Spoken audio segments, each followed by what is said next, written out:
Welcome to Empowerment Unplugged with Vicky. I am your host, Vicky Deitch, owner of Vicky's Doula Services. When I first started my podcast, I knew I wanted to do something that's empowering to women, related to women's health, and just speak about raw subjects. We are not going to sugarcoat anything. We're saying things as is, and no subject is off the table. Today's subject is a massive trigger warning for anybody who doesn't want to hear about it. We are going to be talking about something called prenatal depression. We have had, thank God, a lot of organizations and a lot of people raising awareness on postpartum depression. It used to be a very big taboo subject. I find that it's, thank God, really opening up the conversations out there, and women are discussing it and feeling less alone. There's obviously some work to do, but they're feeling less alone. One thing I find that a lot of people are not discussing these days is prenatal depression. Chana Leah, or Your Curvy Modest Friend, is someone to be admired. She went through this herself and is now using her platform to discuss her struggles and try to empower women out there. And I am so honored to have her on my podcast today. And I'm honored to have her vulnerability shown to the world, because while there's so many women out there that don't have the voice, she's giving them the voice. This is real, this is the truth, and this is Empowerment Unplugged. Let's dive into it. Thank you, Chana Leah, for joining me. I don't have words. Your courage is like giving permission for others to breathe and be able to, exactly, Love it. and be able to talk about something that is not something that's really spoken about. I find, even me being in the birth world, thank God, I do find that postpartum depression is being discussed now more openly, but I find that a lot of people don't even know that prenatal depression is a thing. Yeah. Pregnancy sometimes isn't that glowy excitement, Pinterest style, as people expect always. And the pressure of like feeling happy and grateful and blessed when you're struggling must be so hard. What Absolutely. made you finally decide to speak out about this? So a few months ago when my page started, like very shortly after my Instagram page started, I was watching a TV episode of a show that I really like, a reality show. And the woman on the show had taken a leave of absence from the show. And when she came back, she discussed that she was having like perinatal suicidal ideation.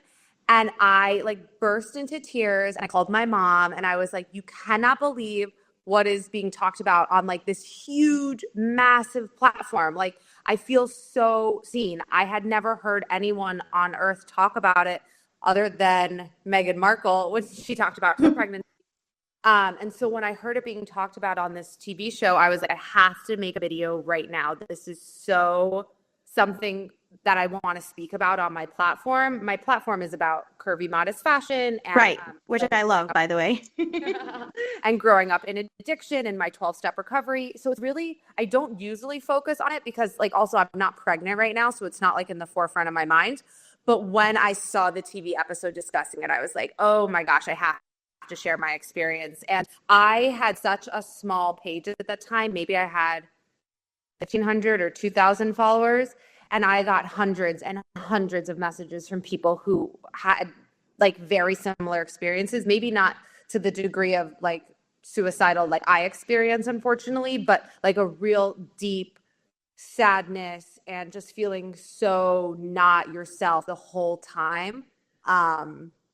So I just felt like, okay, you know what? I have real lived experience and I want to share about this. I'm really into sharing my story to like, emancipate other people from feeling like they have to have shame around it. I'm a very open book. So it's important for me to be able to like maybe give someone the language that they didn't have previously, or like give someone a friend that they didn't know was struggling with it. So amazing. that's why I decided to share it first. Yeah, so talking about that show, the trashy show, I actually personally binge watch it and I love it. I know what you're Yeah, me talking too. about, the Mormon Me too. Wives. Yeah. Um, and I actually love that even though it's a reality show or trashy show, whatever, I actually saw that they speak about so many different topics that are Yeah. really real, like IVF and struggling and real life marital issues and things like that. So I actually loved when I saw that as well. I was like, yes, like they're discussing this, Yeah. and how That important it actually is. sparked when you said IVF, that kind of sparked, I think, why. Well, I guess it's important for the viewers to know I have three kids, Baruch Hashem. I have a 6-year-old, a 6-year-old, a 4-year-old, and just turned one. And when I had my first pregnancy with my first baby, I got pregnant my wedding night. So I had a bris on my 10-month wedding anniversary. Like it was extremely, extremely fast. Wow. Thank you, God. We were blessed right away. But because of that, and I knew young married women in my friend group and in my circle, and even older married women who were struggling with infertility. And so, like, how could I be so depressed and suicidal when Yeah. I have some? It was my biggest dream. My biggest dream of my entire life since I was a baby was to have children. It was the dream of my husband's. It was, it was the greatest thing that ever happened to me. But I was so suicidal and depressed. But like, I didn't feel like I had permission or room to feel that way. And like, at what point did you realize that this is a thing? Or did you always know it was a thing? Like, when did it No. hit you that, oh my gosh, maybe there's something wrong with me? And it's not personally that there's something wrong with me, it's Yeah. an actual diagnosis. Yeah, totally. So I did not realize it at all with my first, because like I said, it was like a whirlwind. And I just figured like I had never been married before. I had never lived on my own before. Like now I Right. had a real job. Like I moved out of seminary into my husband's apartment. Like, I just felt like, oh, all of these like It things was a are lot of like change. coming together. So like that's why I'm depressed. Or like adjusting to marriage was really very hard and difficult, and Jennifer Shona on top of, and I had hyperemesis with my first and second pregnancy. So I was really, really sick. And I just felt like this is just hard. Then I had my second baby and I had the suicidal ideation again.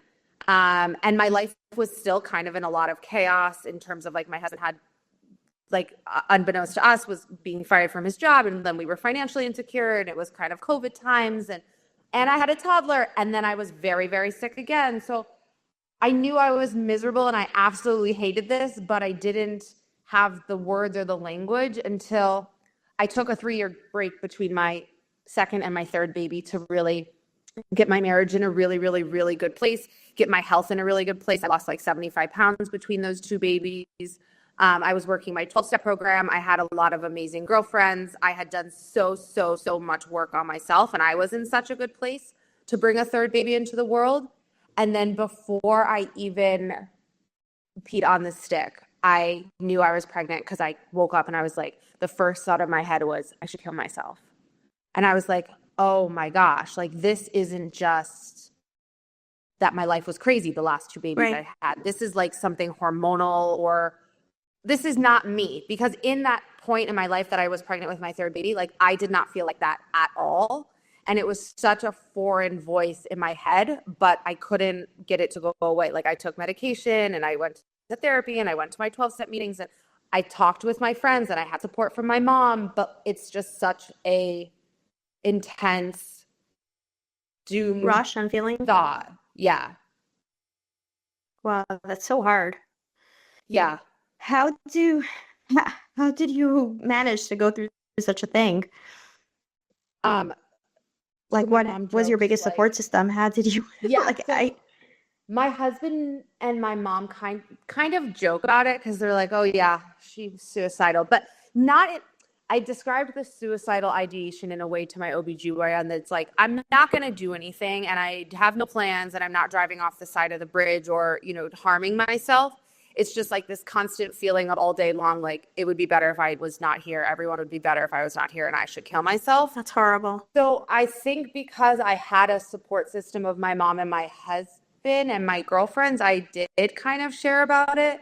I upped how much I was working out. So like I was then running 4 to 5 times a week and working with a personal trainer to try to give myself some happy endorphins. And I did more therapy and I started journaling more. So like I tried to stack all the like cards in my favor, but it's still debilitating for me, and it goes away right upon delivery. So crazy. It doesn't, there was no medication, there was no modality of therapy, there was no amount of support that enabled the thoughts to quiet down in any way. And then I was like started researching, and then I was able to put a phrase to the feelings, you know, this perinatal suicidal ideation that they call it. So you found it on your own? Yeah. I just Googled like feeling suicidal in pregnancy. Oh my gosh. And hardly anything comes up because it's not like a studied thing. Common. Depression is very, very like studied and researched and support. But perinatal, you know, prenatal suicidal ideation is few and far between. So there's just like one, maybe like WebMD page. It is like, women report feeling suicidal during pregnancy, like, you know, whatever. Like it's not a big deal. Really. Like there's no organization that's going to come and help me, or no one's making me suffer. I just feel like for 10 months that I want to kill myself. That is horrible. And I really admire that on one of your reels I was watching when I was going through your story that you even spoke to your provider about it. Yeah. And your provider sort of dismissed it. And we're talking about a provider that, from my understanding, has a lot of experience, is very well known in the community. And I love that you had that feeling and you still didn't dismiss yourself. It's very important. I was terrified actually to tell my providers, because what if they lock me up? Like I have kids at home. Like rightfully so. I was terrified to tell my providers. And I go to like, well, now I don't because I moved, but for my first 3 babies, I went to a very, very high risk, fancy practice in the middle of Manhattan, you know, like Chanel store across the street type thing.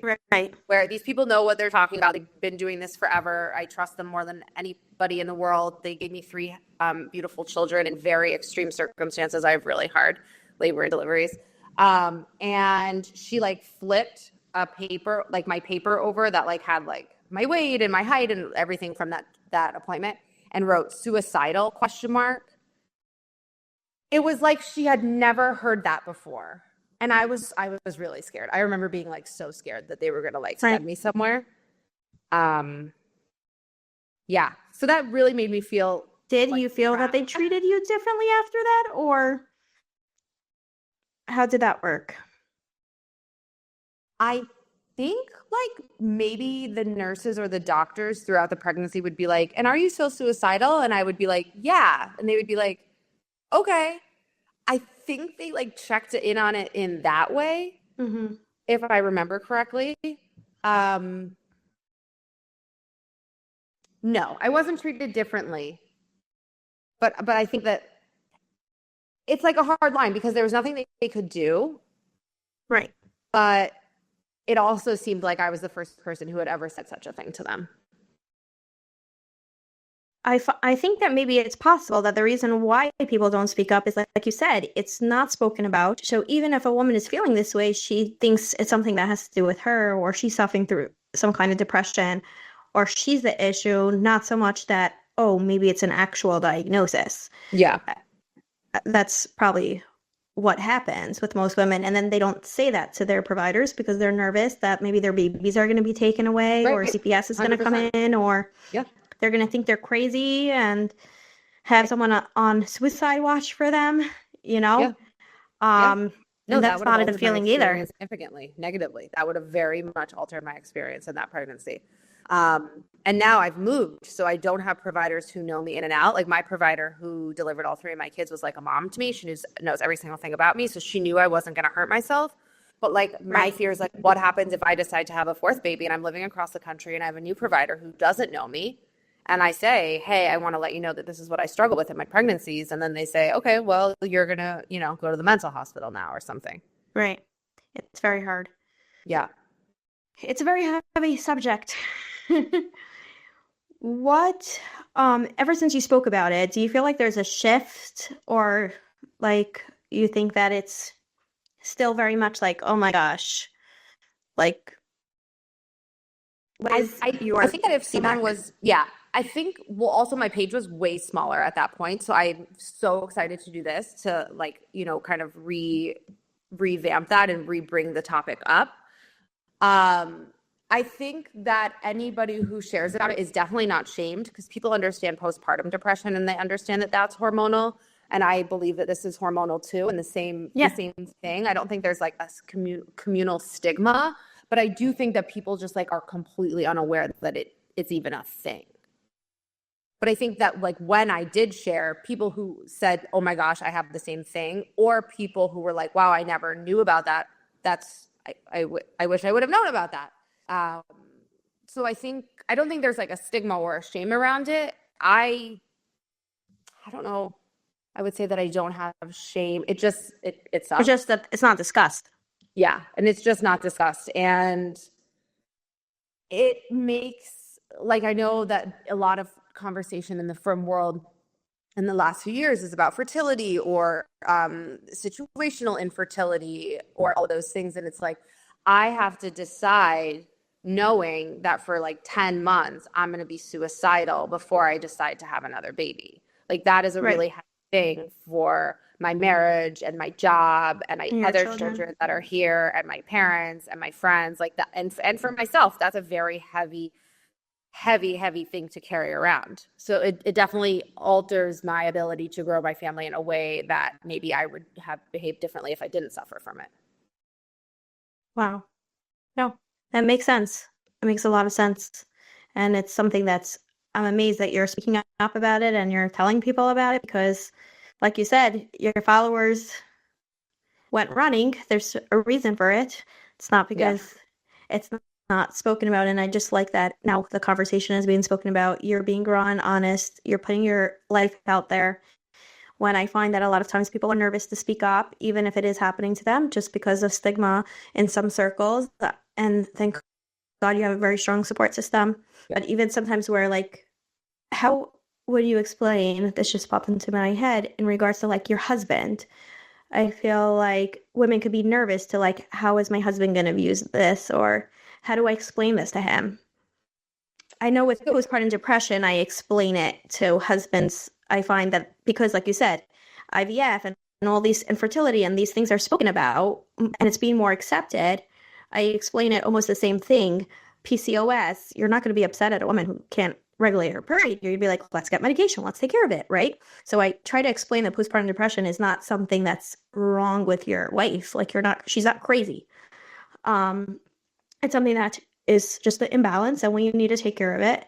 And I explain it in that sense. And then they look back at it like, oh, okay, it makes sense. So I'm wondering how your husband perceived it, if you feel comfortable to talk about that. And how could a woman, if she's feeling this way, discuss it with her husband openly? Obviously, everybody has different dynamics in their relationships, but for my viewers, I have all kinds of backgrounds. So yeah. I think that there's like kind of two things that play into that. I am not always the most communicative with exactly how I'm feeling towards my husband because I find that like with the busyness of little kids, our life gets so chaotic and we're just like talking logistics all the time. And it's also hard for me to just constantly be saying like, I want to kill myself. I want to kill myself. I want to kill myself. Like, I feel like I want to kill myself. Like, I feel like everyone would be happier if I wasn't here. That's also an exhausting thing for me to share. So I think that on paper, he understands that that's what happens to me when I'm pregnant. It definitely did not come registering to me or to my husband or to my parents until this third baby, once my life was so different and realized that this was a pattern 3 times. So he definitely knows that is something I struggle with, but logistically it is hard. It is hard. I'm pregnant and I don't want to get out of bed and I don't want to take care of stuff and I don't want to take care of the house and I don't want to take care of the kids and I have to. So I might be more reactionary and I might be more snappy or I might be more withdrawn. So even though my husband might understand it conceptually, logistically and pragmatically and like, boots on the ground, it is very difficult to live with. I'm sure I'm difficult to live with inside of my own body when I'm going through it. Like I'm miserable and I know that I'm making other people miserable, not purposely, but like it's so pervasive in my thoughts So there is tension and there is, you know, a little bit more bickering, you know, like that. Yeah. But I think that when I can try to regulate myself more personally, and also understand that, like, at least in the dynamic in my marriage is like my husband doesn't even really realize that like a baby's coming until like we're leaving for the hospital, you know, whereas like a woman, like I'm thinking a baby's coming 3 cycles before I'm even trying, you know, like I am preparing and I feel the baby Because you're inside of me. planning so much. Right. And I'm, you know, I feel the kicks and I'm going to the doctor and my husband's, you know, keeping the fort together with the 3 toddlers. Like our jobs are, and our roles are split in terms of that. So and also like he goes to work all day and, you know, I hold down the home. So while I think he does understand, it would be awesome if there was like maybe more language or more education, like even in chassan classes, you know, or kala classes, for this to be something that would be discussed. Like, hey, you know, perinatal depression or perinatal suicidal ideation is real. Here's some literature on it. Tips. Yeah. And if you are feeling that way, you're not the first woman, you know, you don't have to be ashamed. Here's people or places or things that you could talk to or talk about it. I think that would be a really important thing to bring to Kalas, because like I was a Kala for minutes before I was a mom, you know, like I went from being at my hospital to we got married on a Monday and I get sick like right away. In my pregnancies, I have like a little bit of hyperemesis.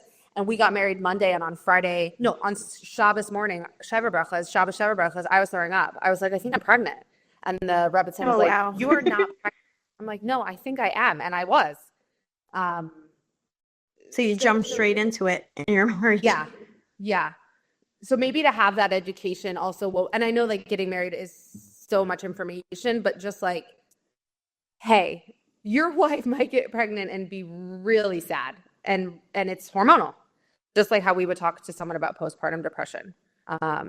Yeah, I think that's actually a very good starting point, is going back to the community leaders and, like you said, chassan classes and discussing these tidbits of, because sometimes also the woman herself may not feel it in the moment, and it's just like you said, like wondering why she's feeling these ways or voicing some concerns. But if the husband, the outside point of view, is like, oh, that's interesting, why is she feeling this way? And then the outside person could connect the dots if he was just educated prior to. Yeah. And if he had the right resources to go back to be like, go to chassan teacher, a safe person, and be like, hey, this is what's happening. They right away can nip it in the bud and have that support system versus escalating into something that is much more harsher in that sense. And I think that would be amazing, because like I know for me, I have 3 boys, so I've had 3 brism, and I know that like for me, I know, and my husband knows, that until the bris, I'm like a wreck. I'm like anxiety. I don't want him to leave the house. Like I am a wreck, and he shows up in a way that I need him to show up for me in terms of like just my hormones and like I just know that I'm a wreck the first 8 to 10 days. I have, you know, the blues are pretty intense. They pass, but I know that for me. So if I also, or people also had the language or the skills to be like, hey, this is what could happen, or this is what is happening, and this is how I need you to show up for me. And if it came from, and I know that this like kind of stinks about our community sometimes, but coming from like a wife who you've known for 2 weeks, who's saying like, hey, I'm suicidal, versus coming from your chassan teacher who's like your Rav in yeshiva, who you know and is trusted. You admire, yeah. Yeah, sometimes it would bring a different, you know, sometimes husbands need to be told things from other people, not their wives, to listen. Yep. So, yeah. So that's a really good point. So we need to sort of somehow we need people to raise awareness, to bring it into the chassan classes and even college classes, discuss these things, because there's so many women that are, like you said, are jumping right into it. Yeah. And even thinking about, like, let's say not going on birth control right away and all these things, and then you're just jumping into it. But birth control is another whole subject. But it is important. But the thing is, it's not like only the frum community is behind. Like when you Google this, like the whole world is behind. Exactly. Go look up like a pamphlet for postpartum depression, you're going to get 5 million hits. If you're going to look up information about this, you're going to get like nothing. I was going to say, is there like any resources that are? No, not that I've found. There might be, but not that I found. And I thought for sure there was going to be some sort of boom after this show was discussing it, but I haven't seen that pragmatically Well, online. gonna have Maybe to speak we're to going to some have to be people. the ones to do Yeah, it. I'm gonna have to speak to some people. Yeah. Oh my goodness, seriously. Because like you said, I feel like, thank God, I've seen lately like a lot of postpartum um organizations coming out there, and more is coming out, and I love it, and I'm supporting it, and I'm voicing it. But you're right, I'm gonna be honest, I don't know really much on this subject. And I've been at hundreds of births and I Yeah. run a whole doula company, and I'm an EMS. And like I said, I could probably say on one hand how many people I've known that went through this, Yeah. but do we really know the resources or how's the right way to handle it? No. Not so sure. And And then like I said, I tried everything. I do the medication route, I do the therapy route, I do the 12-step route, I do the exercise route, I do the clean eating route. I do them all together. I have the support system, and it still is, it is a hormonal thing for me. And that's what I know, because it is such a foreign body, like saying it to me. That's like the only way I could describe it, is like coming from like a like the airport. little devil But on the it's not shoulder me. talking to you. Yeah, but it's not me. But it's there. And no, like I could maybe ease it a drop, but I can't, there's nothing I can do to change it. Wow, that's really hard.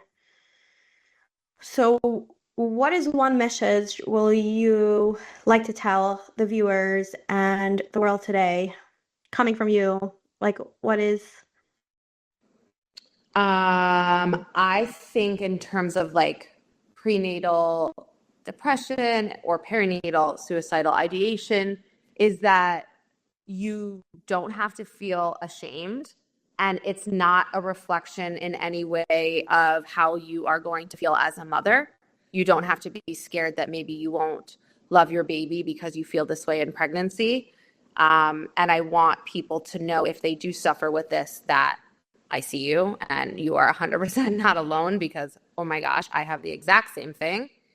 And hopefully that they would band together with me, with you, with medical providers, with community leaders to discuss this, because it's real and it doesn't make you any less of a woman, of a wife, or of a mother. It just makes you human. And I am working personally on allowing myself to be human and giving myself Yeah, grace and space and the ability to not be perfect and to stumble sometimes and to ask for help, and being human. It's kind of like the first lesson in being a mom, you know? You have right. to be, you have to allow yourself to be human. So yeah, I think that's what I would tell them, but that they're not alone, and I'm so sorry for their pain, but I've walked it too. So That's amazing, and that's amazing that you're allowing people to take your pain and use it for the good and help other people and let other people come to you. Um, what is like some signs and symptoms that a person could be feeling? Is there anything specific, or is it straight, oh, I want to kill myself, or that's how mine manifests. Mhm. I have like a few tells before like I even show up on a pregnancy test that I'm pregnant. One is that, and the other is like those crazy vivid dreams that you have when you're pregnant, like that I think I emailed my boss and I responded to this text and I didn't. Those Right. crazy pregnancy dreams. So those are my tells. But I think that if like your life hasn't changed other than the pregnancy, and now you're feeling so down and so tired, like, I mean, exhaustion is one thing, especially the first trimester, but like emotionally weary and so like just beaten down, and like you can't go another day, even if maybe you don't have those I want to kill myself thoughts like how it presents for me. But if you just feel like you are in a funk, you know, like when you're in a funk and you just can't get out of it, and the Diet Coke from McDonald's doesn't do it, and like the new outfit doesn't do it, and the new lipstick doesn't do it. Starbucks. Just yeah, right. When you're just like in a funk and you just cannot get out of it, that's also how it presents to me. In addition to those really scary thoughts. So I think that if like, you know, nothing has changed, and your hormones are raging in the same way that they're raging when you deliver your baby, like you're making life. Yeah. It's a lot going on there on top of your regular life. So yeah, so even without those thoughts, but I think just like that real like deep soul level sadness is quite a tell. Okay. Side note, your Instagram name, I just love it. What made you start that whole So my process? whole like from life, I wanted to do like plus size modeling. Um, my weight has fluctuated over the years. Now is like the thinnest I've been since high school, but I'm still curvy. Like even when I was smaller and like in high school, I still have always been a real curvy girl. Like I never wore less than a size 12. Like I'm just a bigger build. And I really love clothes and I really love connecting with people. And I started speaking for different Jewish organizations about addiction and 12-step work. And when I was doing that, I was like, but I also really want to like be public facing about clothes. Like maybe I could infuse this together because I never wanted my page to just be about clothes. I wanted that to be like a gateway into learning about self-love and And self-compassion woman and inner empowerment. child work. Yeah, so I wanted that to be like fused together. And when I turned 30, a brand that I had worked with when I was like single and done some like print modeling for them reached out to me, a Jewish brand, and was like, hey, do you want to be our brand ambassador again? And I was like, okay, Hashem, like if you want me to do this, I'll do this. And my best friend was like, what do you have to lose? Like, just try. So turning 30 was really good for me. I felt like I came into myself and like into my skin, and I like had done a lot of work on myself, and I felt like, all right, I'll try this. And I said to myself, if I have 3,000 followers at 1 year, that will be like Hashem's way of telling me to keep going. Like, And keep going. yeah. And I just hit 6 months and I'm like about to hit 9,000 followers. That's and like amazing. maybe 20 brand collabs or 21. And different podcasts and, you know, speaking to you. And so I think Hashem keeps saying to me, like, yes, this shluchas is good for you. Just keep doing it because you're inspiring women. Yeah. And I want to. And I have 3 boys, and I just think it's really cool that they would grow up and be like, wow, my mom is so cool. And like, you know, my mom is able to speak about really hard subjects. Yeah. And hard truths. Yeah. Yeah. Well, I'm a truth girl, that's for sure. Because between all the different subjects, it's just like, boom, you're like empowerment all over. And I love that. I really love women. I love female friendships. I believe female friendships saved my life in my late 20s and my early 30s. I'm just like such a big proponent of that. And like, why can't we look cute in a size extra, extra large at the same time? Yeah. So exactly, 100%. And I find that a lot of times we almost are critical of ourselves, especially when we're looking on Instagram and we're seeing all these women. And now with the whole Ozempic thing, everybody is like a size 2 these days. And sometimes it's not like, you look gorgeous, by the way, but I'm saying it's our body types. There's only so much a person could do. First of all, I've had 3 babies. I've nursed 3 babies. I've had a C-section. I've had 2 VBACs. My body looks different just from that. And I couldn't relate to any of the women who had 8 kids and were wearing a size 0 on these websites of these Jewish brands. So I was like, no, I have to do something about this. Yeah. And thank God, you know what? The Jewish brands, the real big Jewish brands have really been extremely are going out there. Yeah. Have been extremely kind to me and have collaborated with me and hired me and, you know, really, really like done the work. Obviously, there's a million more steps to go. Like I would love if every curvy model was also on the website. But we're getting there. We're getting there slowly, one step at a time. Yes. Now, I know you mentioned about holding up information about perinatal suicidal ideation with my cute outfit. Exactly. So you're doing it all. I love that you're wearing like all these different hats. Yeah. You mentioned in regards to the 12-step program and addiction. Is that something you would want to talk about? Yeah. So I don't know if I could say the other podcast's names here, but if you go to my Instagram, they're linked to my bio. You can. Sure. Oh, okay. Go to your Instagram, say it. So my Instagram is my name, Chana Leah. But I also call myself Your Curvy Modest Friend. And I spoke at an event in person in Crown Heights for a lot of women through the Neshama's organization. And my best friend runs an organization for women whose spouses are struggling with addiction called The Comfort Zone. So I was doing a lot of public speaking that way. And then Neshama's, I was on their podcast. So that's a 90-minute episode about my experience growing up in addiction. I was on a podcast called... You'll send me the link and I'll Oh, put yeah. in the comments so people Yeah. could find it. Yeah, I was on a podcast called the Trailblazer Pod. That's on YouTube. You could see and hear me, where I spoke about my journey with addiction and becoming from and all that stuff. But my grandfather was an addict and my father was an addict. So I am not an addict. I attend Al-Anon, which is for friends and family members of addicts. I don't struggle with addiction myself, but I struggled deeply with the effects of growing up in addiction and all of the things that brought up for me: abuse, trauma, abandonment, you name it, I got it. So I work very hard at my 12-step program. I make it to like 4 meetings a week. I sponsor women in the program. So my job as an advocate for addiction in the frum community is absolutely of the utmost importance to me. And I also want to break stigma on that because I'm Balt Shuva. I became frum in college. And when I became frum, I was kind of sold the idea that if you are religious and you have a beautiful Shabbos table and you have, a baby every 12 months, your life is perfect. And of course, nothing bad happens because you go to mikvah. Like, what could be wrong with your marriage? But what I've seen is hundreds, if not thousands, of women whose lives are frum or are rebbeim einakles, and their husband is addicted to crack or addicted to sex or a gambling addict or an alcoholic. All of these various human conditions really permeate the frum community, and no one speaks about it because how is my kid going to get a shidduch? How are we going to get into yeshiva? So I, with the permission of my husband, was able to kind of open the door and share a lot about my experience.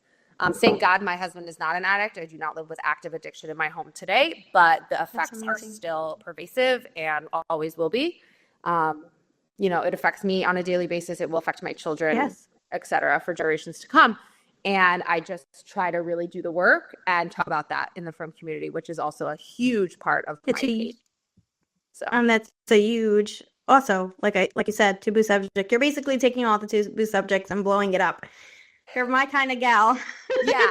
What I was thinking? I was like, oh no, do I have too many things? But it's really only 3 things. It's like I'm totally not pregnant. I grew up in addiction and I love curvy fashion. So I don't have any other like there's no other skeletons in my closet that can come out. Those are my things. That's my life. That's my truth. That's my truth.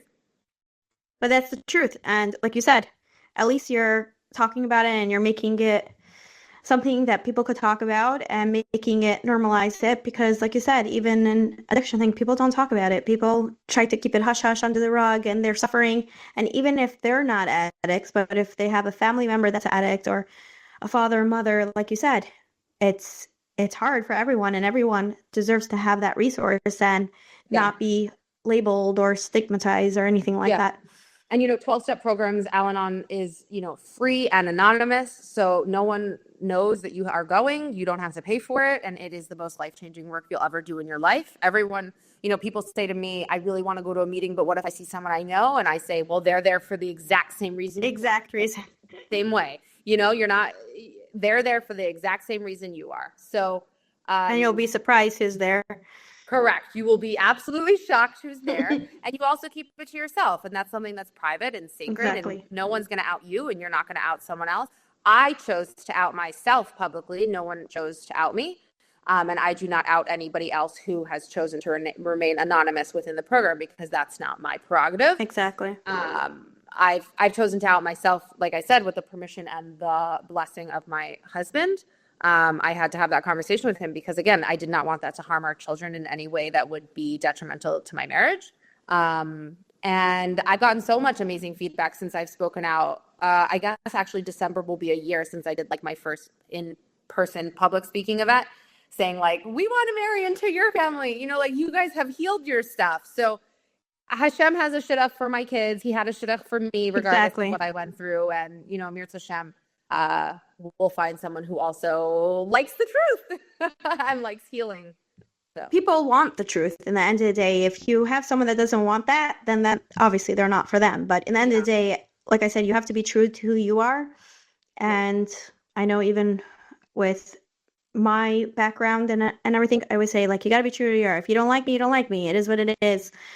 100%. I'm I actually actually, posted I posted something on my page yesterday, and a follower who's like very, I don't know them, but we've corresponded over the last 6 months, wrote something and I wrote back, well, this is my page. So if you have a different opinion, you can start your page and you could talk about that. Because this is my experience. This is where I live, is this little tiny corner of the internet. So yeah, I can't. and I try not to take those people's opinions to heart, because I find that many times those women are projecting themselves. When I've gotten a lot of hate in different areas of my life where I was open and honest, because I'm one of those, I like women empowerment and I talk about all the taboo subjects and I talk freely around my kids about birth, everything. Yeah. I'm also in EMS. I'm actually the captain of an EMS agency in the 911 system. Oh, wow. And also everybody's like, oh, you're tiny, you're small, you're little, you're from, like, it's not a thing. And I was like, whoever's going to love me and marry me is going to love me and marry me, because this is who I am. And that's what he's going to love, the fact that I am doing those weird things and out of the box and helping women and doing things. And if they don't like it, then it's many times they're almost envious of you, or they wish they could be like that. And I actually even know, one of the women told me that her husband was in the EMS agency, and she told me when she first met me, she's like, who does that woman think she is? Like, she's so weird. Like, why is she out there, like, doing these things? To this now, probably quite a few years later, she's in EMS herself. Oh, wow. And she's doing the same things I'm doing. And she said, you know why? I didn't realize, but I was projecting why I hate you is because I really wish I was you. And I had the guts to stand up to do that. Yeah. So I mean, and it took me years. It took me a lot of years. And I still work it's hard. every day. It's not easy. Taking away the self-shame. Because I can get shrouded in shame and not want to discuss things that happen in my real life. But I make it a point every day to really try to heal that part of myself. And to know that I am worthy and lovable, even with all of these things, and that Hashem created me this way and put these things in my path, and he hasn't left me yet. So, who cares about my DM about that someone didn't like my opinion? Exactly. Okay, so I'm going to let you run back to your kids. Thank you so much for your honesty. All right, my dear. Okay. It was so nice. I'll let you go. Thank you so much for joining me today. Yeah, I can't wait to hear it and see it. We'll be in touch. Bye-bye. Thanks so much. Bye.